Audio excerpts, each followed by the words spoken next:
بسم اللہ الرحمن الرحیم۔ السلام علیکم ورحمۃ اللہ وبرکاتہ۔ عابد راضی چینل کی طرف سے آج میں آپ کو بہت کی پیاری دعا پڑھنا سکھا رہا ہوں۔ اس سے پہلے میں اپنے تمام دوستوں سے گزارش کروں گا کہ چینل کو سبسکرائب کر لیں، بیل آئیکن پہ کلک کر لیں تاکہ ڈیلی ویڈیو آپ لوگوں تک پہنچ سکے۔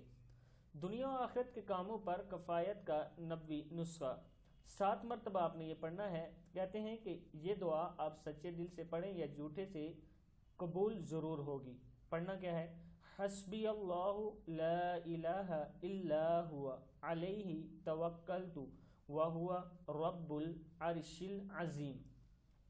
اللہ تعالیٰ ہی مجھے کافی ہے، اس کے علاوہ کوئی عبادت کے لائق نہیں، اسی پر میں نے بھروسہ کیا، وہ عظیم عرش کا مالک ہے۔ فضیلت: جو شخص صبح و شام کے وقت یہ دعا 7 مرتبہ پڑھ لے تو اللہ تعالیٰ دنیا اور آخرت کی تمام فکروں کے لیے کافی ہو جاتا ہے۔ مذکورہ دعائیں چاہے سچے دل سے پڑھو یا جھوٹے سے پڑھو، پریشانی دور ہوگی۔ کتابوں کے یہ حوالے موجود ہیں، نیچے آپ لوگ دیکھ سکتے ہیں۔ اس دعا کو آپ نے ضرور یاد کرنا ہے اور اپنے دوستوں کے ساتھ شیئر کرنا ہے۔ السلام علیکم ورحمۃ اللہ وبرکاتہ۔